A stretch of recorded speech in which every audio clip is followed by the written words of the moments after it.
What's going on, everybody, and welcome back to another weekly show of The Scoop on the U. Ross, we got a lot to talk about. Coaching staff, slowly but surely, is filling out for the University of Miami football program under the direction of Mario Cristobal. Some exciting times. And I guess where we left off, because yesterday was a recruiting show, Brian McClendon, my apologies, was named co-offensive coordinator and wide receivers coach. There was understanding, by a lot of people, obviously, around the fan base that he would be named strictly wide receivers coach.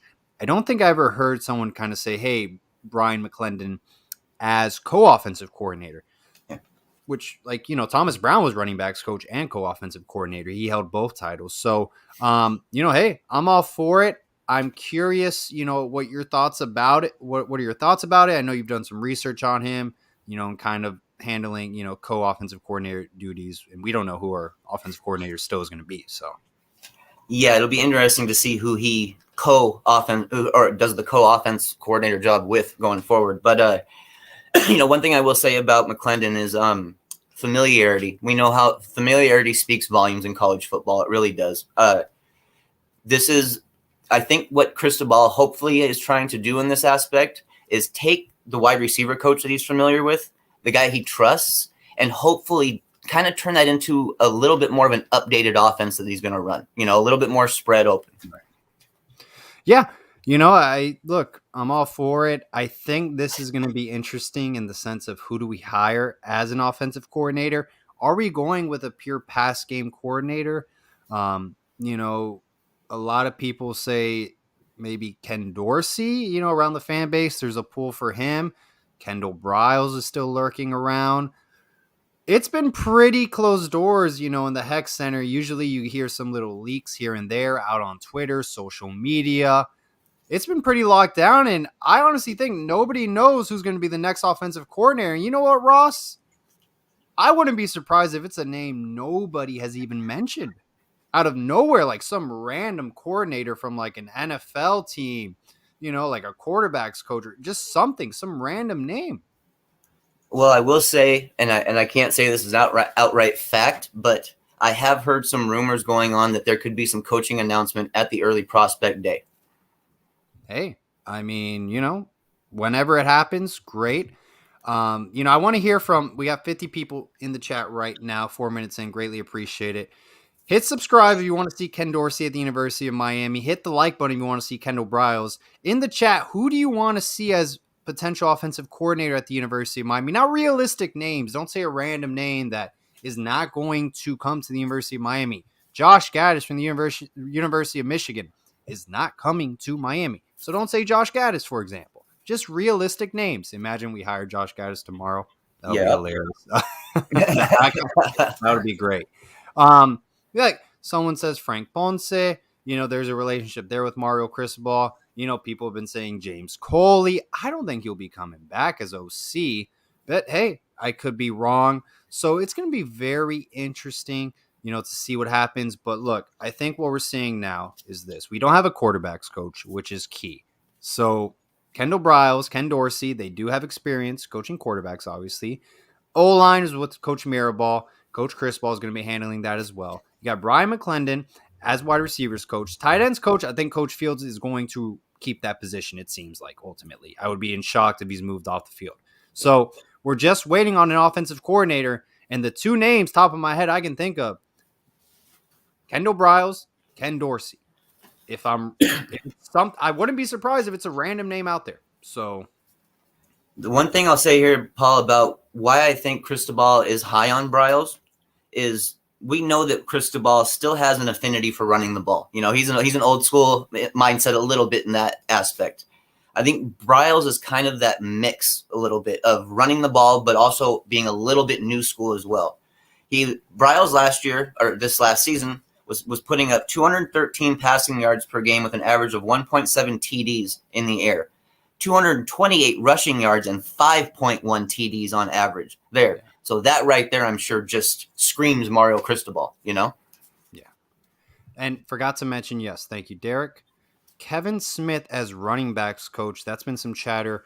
Gabby Urrutia, I believe, at 24/7 Sports put in his article today. It's been going around social media. For those of you guys that don't know, Kevin Smith, hell of a running back from UCF. Born and raised in Miami, Florida. Attended Miami Southridge Senior High School. Local product. Kills at a UCF. I think I could be wrong. He was close or actually broke Barry Sanders' single season rushing record. Correct me if I'm wrong on that. But he was putting up some stats. Got drafted to the NFL, I believe, in the 3rd round. He has a connection with Kendall Briles at Florida Atlantic University under the direction of Lane Kiffin. So there's that. He's at Ole Miss right now. Their head coach is obviously Lane Kiffin. Maybe if Kevin Smith comes along, Kendall Briles is going to be the OC. But I'll tell you what, that would be a great hire at running backs coach.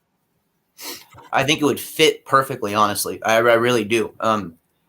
If that's the route we ultimately go, Paul, I'm not going to be upset at all, dude. If Briles is the OC and Smith is the running back coach, I'm not going to be upset at that at all. Even now, you know that I've been talking a lot about the OC stuff and about how I felt that we had our eyes on an NFL guy. I'm still not going to be completely shocked if that's the case too, though. I still believe that we're exercising all of our options and truly doing due diligence for once at the University of Miami when we're getting ready to hire some coaches. Absolutely. 100% agree. Chugmo Beer, $5 donation. Thank you so much, man. Greatly appreciate it. Happy New Year's, guys. Wish you both the best. Canes for life. Thank you so much again, Chugmo Beer, for your $5 donation. No, I think it'll be great. I think that's a solid staff right there. Now, this is just a mock projection where things are going. I think it'll be a great staff. I know Kendall Briles, some fans didn't want him after the bowl game they just had. So let's see how it works out. Putting the pieces together. I think we'll see an announcement soon. I think as the more the bowl games are over, you're eventually going to get an announcement. So we'll see what happens. Let's switch over to the defensive side of the football, Ross. Kind of what's going on there. I know there's been some names floating around social media. Let's go over that real quick. The two names, especially at DC, that float around are Schumann and Derek Mason. But just recently now, we're starting to hear a little buzz about defensive coordinator Doug Belk from Houston. I can see why there might be a little bit of comfort with that, because he was there at Bama when I think Cristobal was there at the same time. He was there as a grad assistant, and Cristobal was at Alabama at the same time. They were both there under Saban. After that, he went to go coach cornerbacks at West Virginia. And then just recently, this year, they finally handed him the DC gig, the full out DC gig at Houston.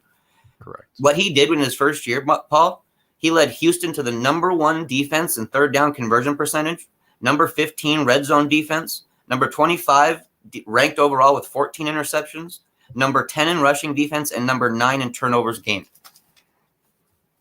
Pretty impressive. And how long he's been at Houston for, Ross? First year or? 2 years, I believe. He started off there as a safeties coach, and he's just kind of gradually worked his way up. It's either 2019 or 2020. Either gotcha. He was there. Gotcha. So we've been hearing Glenn Schumann, been hearing Derek Mason, now Coach Doug Belk, University of Houston, defensive coordinator. Seems like he's running a great defense. If they do go with Doug Belk, how's that transition going to be from the G5 level to the P5 level? That's always a question mark. Yeah. Let's see what happens. I'm still convinced nobody knows who the hell we're going to hire. I'm still convinced at that because we've been seeing a lot of names float around, obviously, through social media. But, hey, we'll see what happens. I think Coach Schumann, if people want to go with Coach Mason, I think those would be great hires. Preferably, I would like a defensive coordinator from the Power 5 ranks. Yeah. But if Coach Belk can get the job done, if he can work with our personnel and we can be better with what we have, why not? And everyone's in the chat is saying it, so might as well talk about it real quick. If you guys don't know, Nesta Silvera had the option to returning to the University of Miami this upcoming season. He will be entering the transfer portal. I wish him the best of luck, and I hope he finds his next place to, play college football and hopefully get his chances to play in the NFL. So best of luck to Nesta. This is the Mario Cristobal era, guys. If you want to play for him, play for him. End of story. I think we'll do okay there. I know that we're both a little bit concerned with the defensive line, and it might be a year one issue for us, but I believe that Cristobal will get it right by year two, no matter what. Look, he's coming into a tough spot. D line is not the best here. We got a lot of young guys. Leonard Taylor, I mean, that's a bright spot. I think interior D line for me. I mean, we have Harrison Hunt. I mean, after that, Harrison Hunt, Leonard Taylor. I mean, who else do we have? I'm just thinking We top have of my head. the transfer, Lichtenstein. Right, Jacob Lichstein, who, I mean, look, Yeah. if he gives us 4 sacks, great. Right. That's all. I mean, that I think that's great. I mean, that's really all I can think of on the. I mean, I don't know where they're going to put Elijah Roberts. They can put him on the outside, on the inside. I don't know. I don't know if he's going to play defensive end or defensive tackle. Yeah. Who do we have on the edge? Javari Harvey. Who Chance else? Williams. Chance Williams. Okay, there's someone who showed bright flashes last year. All right, who else? It's not the most stacked D line. We need to hit the portal. We need to Yeah. bring in guys. That is a must. That's a priority. I think we need to be patient as well. As we saw, Mario Williams, 5-star Oklahoma wide receiver, had 38 receptions this past season. He's entered the transfer portal. It's only going to get better and better. So I think patience is a virtue. We did offer a wide receiver from James Madison. I don't know if you saw that, Ross. Yes, I did. We just offered him recently. I think he had like over 110 receptions, believe it or not. 1,200 yards this year. Yeah. And we're going after another D lineman out of Albany who had like 14 sacks this past season. So Yeah. I think Mario Cristobal is going after technically sound guys. He doesn't care about raw talent. Your upside. Terrence Lewis, he's going to UCF. He could have taken him. I'm sure if that door was open. I don't think he was a take under Mario Cristobal, it seems like. Yeah. I think we're going after technically sound football players that will do well in Mario Cristobal's vision of how he wants his players to play. The one thing I think that's a bummer, and while I'm not going to just, completely lose my mind about it because it's still so early, but we did go after 2 linebackers in the portal, and we didn't get either one of them. So let's hope, that we can identify some guys that can really come in and help us still. New names will pop in. We know this process. There'll be some guys available. It's just the 2 guys we went for, Tatum Bethune and Ivan Pace. Bethune chose FSU. Pace chose Cincinnati to go play with his brother. And guys, look, if people are going to leave, they're going to leave. This is the Mario Cristobal era. Whoever wants to play for him, great. If they don't want to play for him, best of luck moving forward. This is it. Mario Cristobal is the head coach of the University of Miami. I don't want to talk about the past head coach here. I didn't like it. If you want to see my Michigan State rant, go for it. I did not like the past head coach. It's in the past. Let's move on. Mario Cristobal is our guy, and I'm sure Nesta won't be the only player entering the transfer portal. There's going to be more, I'm sure. That happens with a coaching change. And you know what? I'm sure these players sit with Mario Cristobal on one-on-one meetings and ask him, hey, coach, what do you think about next season? Maybe Mario Cristobal tells these players, I think it's in your best interest to play at another program. These players are happen. As time's going on, they're having to learn the scheme and where they actually fit into the scheme. We don't have our defensive coordinator yet, so there's probably a lot of questions being asked, Paul. I mean, let's think about it. There's probably quite a few being asked, especially since Cristobal himself is a coach from the offensive side of the ball too. Right. Yeah, we got to figure out a way to definitely get the right guys for the right scheme in the portal that we can have come in and just help us right away. We're going to have our young guys. We're going to have guys who are going to mature in our system. We got to find those scheme fit guys, though, that can come in, that have experience, that can play week 1. I think that'd be vital for us. According to Brian Parker, he believes Leonard Taylor is not ready. You are tripping. Listen, I think he's ready. I think he's ready to go. I think he's going to be a star. And I think with the appropriate defensive coordinator, I think this kid's going to do big things. Leonard Taylor, this is his year, 2022. Remember the name. Minor Palmetto Senior High School. I don't know how he's not going to shine, honestly. I expect him to do well. I really do. All right. So, listen, the expectation seems like Travaris Robinson is going to stay, probably at safeties coach. They brought up a name today on social media, Boston College defensive backs coach Ross. Introduce him, kind of what he brings to the table, kind of your thoughts about him. He is being interviewed. Azar Abdul Rahim. He might not have like the flashiest of recruits that are under his name, but what he's done is he's helped recruit a lot of other recruits that he doesn't get credit for. He's a good teacher. That's what I see with him, Paul. He is a good teacher. He's the type of guy that I think would mesh really well with T-Rob, honestly. If you look at the way that they like to run their cornerback sets, I really think that he would mesh very well if T-Rob was his coach over the top of him. You know, have DVD go to an off-field role, and then I would have no problem with it, honestly. I really wouldn't. So we'll bring in Boston College's defensive backs coach as cornerbacks coach. DeMarcus Van Dyke would be expected to an off-the-field role, or he can take the job as cornerbacks coach at FIU. Yeah. So those are his two options. I think he'll stay. I mean, supposedly the pay is better at Miami, still with an off-the-field role compared to FIU. So the pay is better. The program's completely better. Why not just stay? You know. Yeah. So I don't want to lose your alma DVD. mater. Definitely don't want to lose DVD at all. So I look, maybe they're gonna BC's defensive backs coach. He's being interviewed. That doesn't mean he's the only one to interview for the cornerbacks coach job. I got a question for you, Paul, actually, and it's something to do with what I'm seeing in the chat here.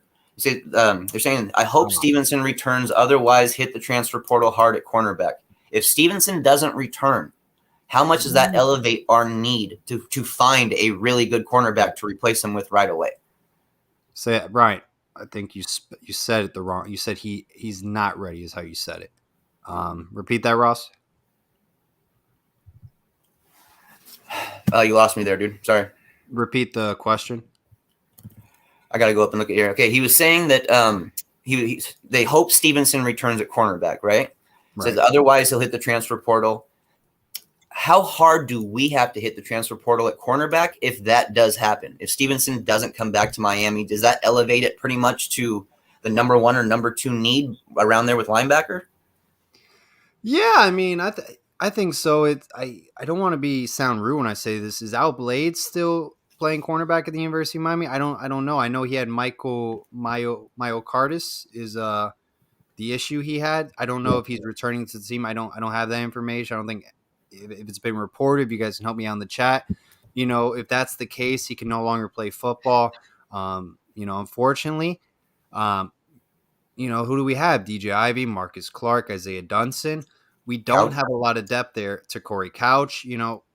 There's not a lot of depth, and that's a revolving issue. So we need Tyreek Stevenson to, remain on this team. And I don't think hitting the transfer portal, going to a third different program is appropriate. So for his career, I mean, that would just 3 different college football teams. I mean, it'll get rocky. He'd go pro if he was leaving. D-line is an issue. Cornerback play is an issue. Linebacker play is an issue as well. There's a lot of things we need to address here from the transfer portal. I know we're looking at offensive linemen as well. So we got to hit hard the transfer portal. I don't know what's the magic number. I think 7 players would be, with the way the class kind of went to Mario Cristobal, was handed off with only like 9 commits roughly, or 8. There's a lot of spots you need to fill in. A lot. Do you still think that we're interested in adding a wide receiver? Because remember, for a while there, Ladson was being spoken about pretty heavily. We need to. Look, we have a lot of young guys, which is great. I still don't think we have a primary outside target that we had with Charleston Rambo this past season. Keyshawn Smith, Xavier Restrepo, you had Jacoby George, Romello Brinson. Those are a lot of young guys, but you need a leader, veteran presence on the outside with a lot of experience who can potentially be your number 1 wide receiver. I think Mario Williams would be outstanding. I'm well aware that a lot of programs will be offering him, giving him looks. We just offered a wide receiver out of James Madison. I believe his last name is Atwell. Had 15 touchdowns, over like 118 receptions, insane video game numbers. They offered him today. Yeah, and they're looking at a wide receiver, primarily on the outside, I think. That's where we need to key on it. I think on the inside, we're good. I just think we need a tall wide receiver as a deep ball threat. There's one name that's been popping up lately, and I don't know if it's just because guys want to try to get some views or some clicks on something, but I'm seeing multiple reports stating that quarterback Caleb Williams could be a guy that Miami could possibly go after in the transfer portal, it makes no sense. I mean, it literally doesn't make any sense to me at all to bring in a guy like Caleb Williams with the guys we have. Yeah, I mean, look, I don't think we're going to go after Caleb Williams. You got Jake Garcia as your backup quarterback, who I think he's going to be a great player one day at the Power 5 level. Ja'Curry Brown you just brought in. If you want to get greedy, if you do want to get greedy, you could go after him because at the end of the day, college football, you got to be aggressive. Yeah. The best do it, right? But I just don't think he'll even come to Miami. I think he wants to play this upcoming season if he can, if he can do that. I don't know what the rules are with the NCAA transferring when your coach leaves. I don't know what those rules are, but I don't think Miami would be the most ideal place to not play for a year. I think he wants to play somewhere right away, and I think he'll have several Power 5 opportunities. If he chose Miami and he didn't play for a year with us, then we also have to start to think about, hey, is Garcia going to want to battle with him this next time, or is Garcia going to want to take off too? So that's a fair thing we'd have to worry about if he had that extra year. I don't think Caleb Williams is going to. I'd be very, very surprised and shocked if Caleb Williams ends up at the University of Miami. I think TVD's a better quarterback, flat out, straight up. TVD's a better quarterback with higher upside. I think Tyler Van Dyke is one of the top quarterbacks in the nation. Bryce Young, CJ Stroud, Tyler Van Dyke. Pick your poison next season. I think they're all pretty good. Yep, we're lucky to be able to talk like this about our quarterback room. It's been a long time. And keep in mind, guys, I mean, we offered an offensive lineman from UVA in the transfer portal, the UAB linebacker as well. I mean, we're offering guys from different programs as well. So the expectation Mario Cristobal is going to attack the transfer portal. I think now it's just being patient and just trying to see, learning every day who's coming in, who's coming out. Remember, there's probably a lot of conversations happening behind the scenes with players at other programs. I don't think coaches are surprised when a player just says he's going to enter the transfer portal. I truly think there's communications going on behind the scenes. One of the bummers for us, and I know it's something that Cristobal truly wanted to add to this team, was Jason Jones, and the defensive lineman from Oregon. He ended up choosing Auburn, unfortunately. We sit here and talk about how we're worried about our defensive line. Well, Paul, that'd have been the perfect kind of guy to add in just to help bolster that defensive line. Yeah, no, 100%. Look, there's defense-wise, safeties is great. Cornerback play, Stevenson, Couch, I don't know about Ivy. Dunson, Clark, I don't know. I mean, after Stevenson, Couch, I think there's a lot of question marks. I think there's a lot of question marks. So it would be nice to bring in a Power 5 cornerback or someone who can be an instant impact player. Linebacker play, that is a project. That is a complete project. Have fun with that, whoever's coaching linebackers, who's going to be the defensive coordinator. And then D-line, you know what? I think we can add a couple more, like Lichtstein, bring in another Power 5 guy on the edge as an edge rusher. I think that can get away in the ACC Coastal. I think that can get away with average offensive linemen. There's a name that on the offensive line in the portal that I believe Cristobal himself is pretty high on, and it's a name that's not being spoken about a lot, and that's Hunter Norzad from Cornell. We offered him right when he decided he was going to hit the portal. I mean, we didn't even let it hardly simmer for 10 minutes, dude. Like we hit him immediately when he announced that, and I got a chance to watch some of his film. That's the kind of guy that Cristobal takes under his wing and turns into a legitimate starter. Seriously. And what program is he coming from again? Cornell. High IQ. I think we're taking. I mean, it's like I don't think Mario is going after primarily the Power 5 guy. It seems like he's just watching their film and seeing how good of a football player they are. In the sense of technique and are they guys who can contribute to the program and they're not going against the stream. They're not being salmon. They're not toxic. They're going to help your program and leaders, right? He's trying to get Mario guys. I'm sure when you take over a new program, there's going to be players who you didn't recruit that you really don't really want in the program, and you're kind of stuck with them, and maybe it doesn't work out. Sometimes it does. You're going to want smart transfer players coming in because you're going to want guys who get the system and understand it right away. And that's going to be the big thing, I think, in terms of him being from Cornell. We know he's a high IQ player. So if you're developing a new offensive line scheme, why not add a smart guy to come in and almost help be maybe an extra coach at times? I see there's a lot of people saying, think about the young guys, don't sleep on specific players. I, that I completely agree. We do Yeah. have young guys, but you know what?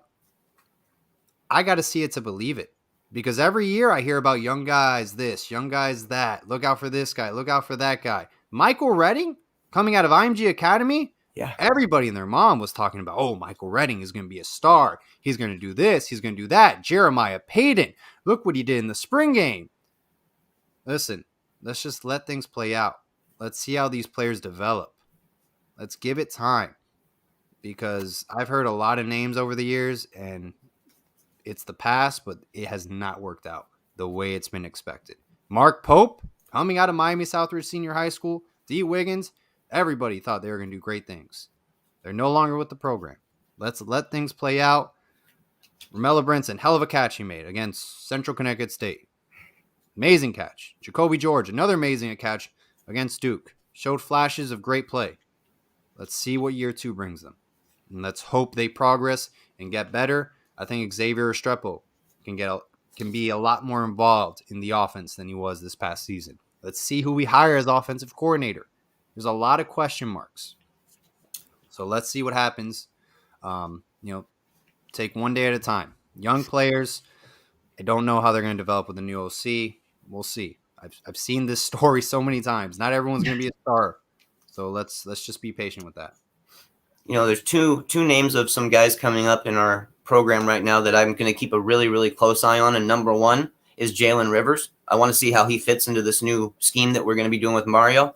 And I want to see what the hell happened to Isaiah Walker. I want to see if he's even ends up being a guy who gets in at the back end of rotations and practices and stuff. I haven't heard anything about him. Look, the Navon Donaldsons, we sent our entire coaching staff to land him. He went through, it was a roller coaster ride of a season. Started great. Freshman All-American, battled through injuries, played his last senior year. It didn't pan out the way it was expected, I feel like. Isaiah Walker, everyone went crazy when he went to Miami from Florida. Yep. I haven't seen him. I haven't seen him since. Remember Tommy Kennedy from Butler? Oh my God, this guy's going to be a star.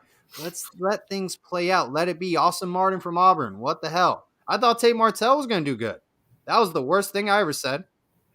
I thought Tate Martell was going to be our starter. I thought Jaron Williams, his 2 first games, I thought they were pretty impressive. Game versus Louisville. Wow, we got a future quarterback in the ACC. He's gone. I don't even know what program he's at. I think it's Alabama A&M, maybe? I don't know. I think it's, I don't want to say a random school and he's not even there. We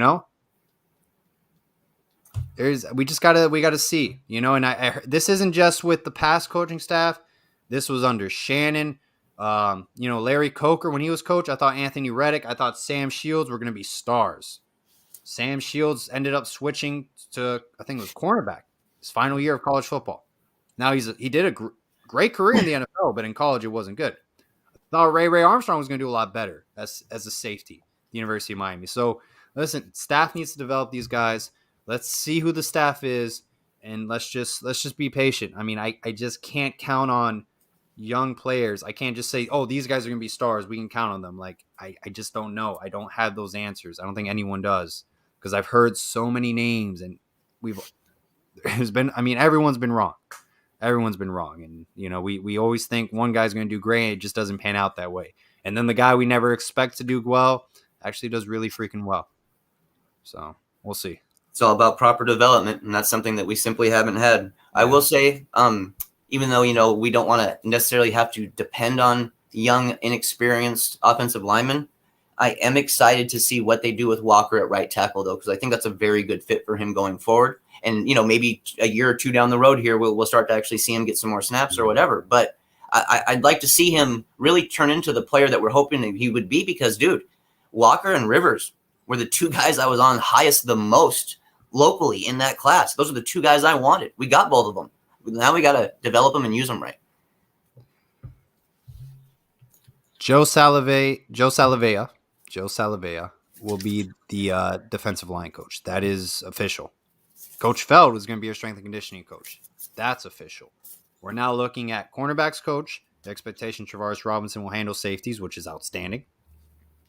Linebackers coach, I feel like. By the way, Clint Hurt, guys. Yes, Coach Hurt. Look out! That's a name being mentioning around the coaching carousel for defensive coordinator. Look out for Coach Hurt to come back to the University of Miami. Has a great relationship with Mario Cristobal. Who do you guys want to hear as a defensive coordinator? Hit subscribe if you want Coach Schumann. Hit the like button if you want Coach Mason. Or if there's another name out there that you want, maybe you like Doug Belk. Maybe you like Coach Hurt. Throw those names in there. Would love to hear it. Obviously, realistic names. Don't say a random person that will not take this job here. I don't think Will Muschamp will take the job at the University of Miami. If he does, I'll make an apology video. I just don't think it's going to happen. I'd like it to be Schumann. Honestly, he's my number one choice at defensive coordinator. Bringing in that young mindset, that defense that he was working with at Georgia, adding a little bit of that to what we do at Miami would be absolutely fantastic, dude. Seriously, I'd like to get a piece of that Georgia defense, basically, and if he can offer that, I'd have no problem with him being there. No problem. Look, I fully expect, and I've said this before in the show, it's going to be a random name no one's ever thought about. It's that locked down. Brian the Beast London on Twitter, I don't know if you guys follow him. He's a local radio guy in Miami for a long time. He said this is locked down in the sense of sources, things leaking out from the staff. This has been so locked down. This is like Butch Davis as a head coach, where it's to the point where fake names are being sent out to find rats within the football program. Yeah. It's that crazy right now. So just be patient. I think, obviously once the bowl games finish up, we'll definitely hear some names by then. There's a name, Paul, that I don't hear often, but I see it fairly consistently when we ask these type of questions, and that's Gary Patterson. It's an intriguing name to me. I'm surprised that he's even being brought up. Honestly, I'm surprised that that's a way that we'd want to go. Do you have any feelings about him? I would be in complete shock if Gary Patterson is the defensive coordinator at the University of Miami. Yeah, I don't. I just I see people mentioning it, but I don't. It's one of those ones. While we're talking about, it's going to be somebody we don't fully expect. Like, I bring up a name like that because you just don't know, right? Right. I mean, look, and he left TCU. I just don't think when you've been coaching that long, why would you just take a defensive coordinator role at Miami? I don't know. I just don't see it. I don't see it. I don't think it will happen. Mr. HD got my name right there. Jimmy Lake. There we go. I couldn't get Tosh Lupoy, so take Jimmy Lake. Yeah, I mean, hey, you were mentioning Lupoy the whole time. He gets an offer at Florida and then goes to Oregon. So not bad, Ross. All right, Ross. 34 minutes in, 180 people watching. Anything we have not covered you want to talk about? I know a lot of people are a little bit, they were surprised about Nesta entering the transfer portal. Anything else you want to bring up that we have missed? The Elite Prospect Day. Yeah. We have got some incredible players heading down for the Elite Prospect Day. I mean, there's just name after name after name, basically, guys like Richard Young, Jaden Wayne, Cormani McLean. And it was put out that McLean was going to be doing a visit, but it just so happened to be on that same day. So I think that's kind of, all happening around that. 2023 quarterback CJ Tiller was invited. I don't know if he's going to attend, but he was invited. 5-star linebacker Harold Perkins will be there. 4-star offensive tackle Lucas Simmons. 4-star offensive tackle Peyton Kirkland. And like I mentioned earlier, there's going to possibly be some coaches announced at that event. So I mean, dude, there's a huge list of names of elite players. Samuel Mpemba, Harold Perkins. I mean, dude, we're talking about some of the best of the best. Yeah, I mean, we just interviewed Landon Hatchett yesterday, and we asked him, "Are you coming down for a National Prospect Day?" I guess they're calling it like a junior day, for all the juniors, class of 2023 that are going to be featured. Brandon Ennis will be there. Jaden Wayne. I mean, everyone Miami wants class of 2023 is going to be there on campus visiting. So it's really going to be a nice event. This is it, guys. Once February is over, National Signing Day, class of 2023 takes over. And I'll tell you what, we're very excited. I think we're going to have a big impact in the West Coast, in the state of Washington. And this is Mario Cristobal's full recruiting cycle as the Miami Hurricanes football head coach. This is his His cup of tea is recruiting. I'm expecting a top 10 class, nothing less than that. There's two names that are going to be at the event that anybody who follows recruiting will know these names and know how good of players they really are. 5-star defensive lineman Derek LeBlanc and 5-star edge Malik Bryant. These are two possible game-changing type players, Paul. Seriously, you add that type of young talent onto the defensive line, a side that we need to keep building up. Dude. I mean, these are the type of guys that could take us into the future. These are premier football players when their time comes. All right. So anything else, Ross, you want to bring up before we wrap it up? No, man, I just wanted to make sure we hit there, on the Elite Prospect Day. I mean, you just know how excited I am, man. We got Jaden Wayne and we got Landon Hatchett heading down. Two guys from my region. Absolutely love knowing that we're not only reaching out to guys in the Northwest, but we're making relationships, and they're good enough relationships that kids want to get on airplanes to come see what we're doing at Miami. That's awesome. Manny Diaz was not going to make that happen. 100% agree. Well, appreciate everyone's time today, taking time to watch us go live. Hey, if you want to support the channel, hit subscribe, hit the like button. Greatly appreciate it. We'll be, making more videos as we get more news and, whatever comes up. Obviously, it's that time period where not much is going on at the moment, just recruiting coming up. So we'll see what we can do. We've already getting the next recruiting show set up, guys. I've already got a handful of some really, really cool players that are going to be jumping on there and working with some other guys. So expect that in the future. All right, guys. Well, thank you again for your time. Have a great rest of your night.